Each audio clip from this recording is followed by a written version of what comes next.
Isso atrapalha a honestidade, o desenvolvimento da honestidade, o desenvolvimento dos processos éticos no comportamento do homem, desde a política até a função de cada um na preservação do meio ambiente. Então, existe uma necessidade de que se reforme essa cabeça humana, essa mentalidade humana. E essa reforma vem sendo, como diz a Valéria, proposta pelo Espiritismo no momento adequado da humanidade, onde a tecnologia avançou ao extremo que está. Avançou do micro ao macro. Avançou de forma a estarmos aí daqui a pouco falando pelo pensamento. E, no entanto, moralmente, nós continuamos lá atrás. Nós continuamos sem atacar o foco principal dentro de cada um de nós, que é o egoísmo, que gera o orgulho, que gera a vaidade, que gera os preconceitos, que gera tudo que não serve.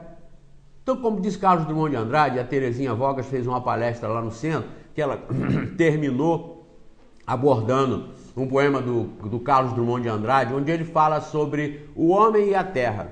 O homem humanizou a terra e a terra ficou chata, enjoada, ficou sem graça. Então ele partiu para a lua. Chegou na lua, humanizou a lua também, colonizou, humanizou. Quando a lua estava semelhante à terra, também estava chata, sem graça, sem propósito. E ele aí saiu da lua, foi para Marte. Fez a mesma coisa com Marte, com Júpiter, com Vênus, com Mercúrio. Foi para o Sol, humanizou o Sol e tudo ficou chato, tão chato, que ele chegou à seguinte conclusão: a grande viagem que todos nós temos que fazer não é para fora, mas sim para dentro. Porque o chato não é o planeta, o chato não é a Lua, não é o Sol. Aliás, a Lua cheia agora que nós estamos nesse final de maio, belíssima, não é? As noites belíssimas. Então, se partir para lá e humanizar, fica chato. Por quê? Porque o chato não são os astros, o chato não é o meio ambiente. O chato somos nós, que não conseguimos nos satisfazer porque nós ainda não tocamos na tecla certa, que Jesus ensinou com clareza: a humildade, a fraternidade, o amor ao próximo, a solidariedade, combater a ambição, o olho grande, a intenção de ser melhor do que os outros, parar com essas bobagens, com essas tolices que nos levam ao sofrimento, que nos levam ao contrário do que nós buscamos através do mundo, que é a felicidade. Mas a felicidade não está no mundo.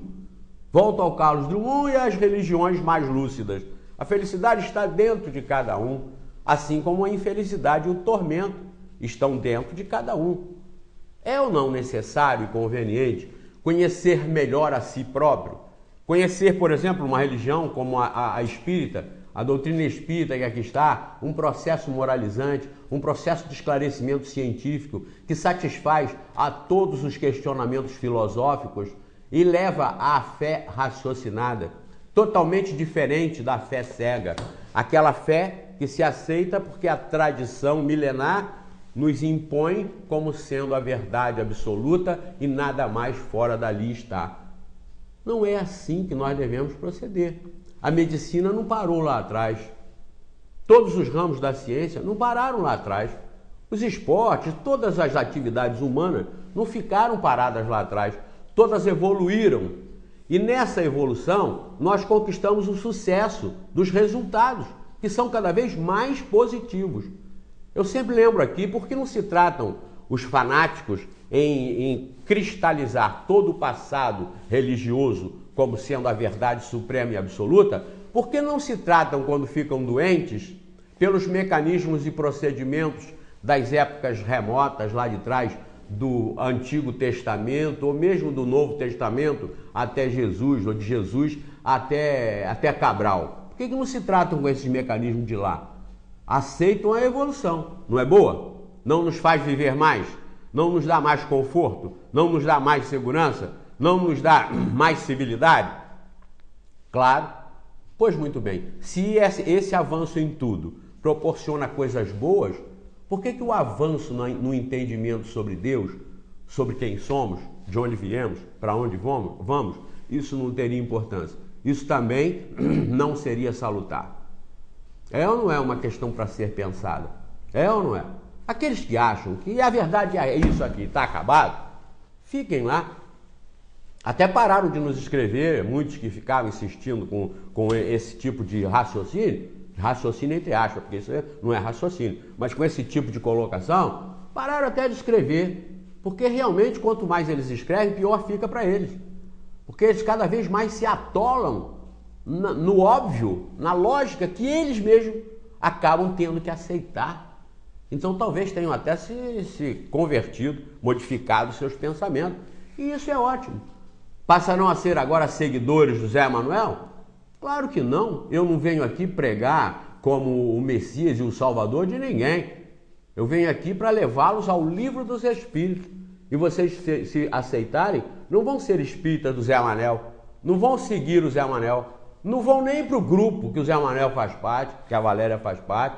Vocês vão seguir o Espiritismo, o verdadeiro Espiritismo. E como disse a Valéria, caberia às instituições formadas para divulgá-lo esse trabalho honesto em divulgá-lo. E, no entanto, são desonestos ao depreciá-lo, deturpá-lo e desviar daqui os conhecimentos das pessoas, o contato das pessoas para outras coisas que deturpam, que desviam, que depreciam o conhecimento do Espiritismo. 5 princípios básicos e irrefutáveis, pela lógica, pelo bom senso e pela própria ciência. Existência de Deus, design inteligente para muitos cientistas, consciência regente para outros tantos cientistas, existência de Deus, causa primária, inteligência suprema, causa primária de todas as coisas. Existência e sobrevivência da alma, a inteligência individualizada, criada por Deus num processo evolutivo que, ao ser inteligência, já passou por outros reinos das existências minerais, vegetais, animais irracionais, até ser humanizada. Então, Deus, alma imortal, num procedimento de habitação dessa alma para todos os universos, em todas as dimensões, de acordo com a colocação em que esta alma esteja no processo da evolução a que ela está submetida. Para esse processo evolutivo, os Espíritos vieram ensinar, revelar, os Espíritos Santos enviados por Deus, com a permissão de Deus, para o conhecimento ser universalizado, o conhecimento da verdade, vieram esclarecer que para que essa alma continue o seu processo para a perfeição, que é o destino de toda a criação, ela reencarna. Tem várias vidas, não só na Terra, não só aqui no planeta Terra, mas em vários e vários outros planetas espalhados pelo universo infinito.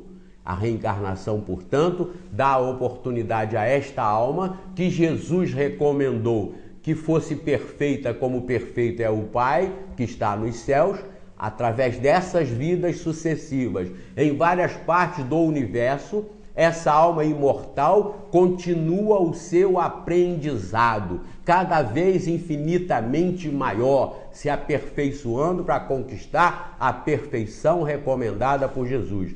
Reencarnação em diversos mundos habitados, espalhados pelo universo,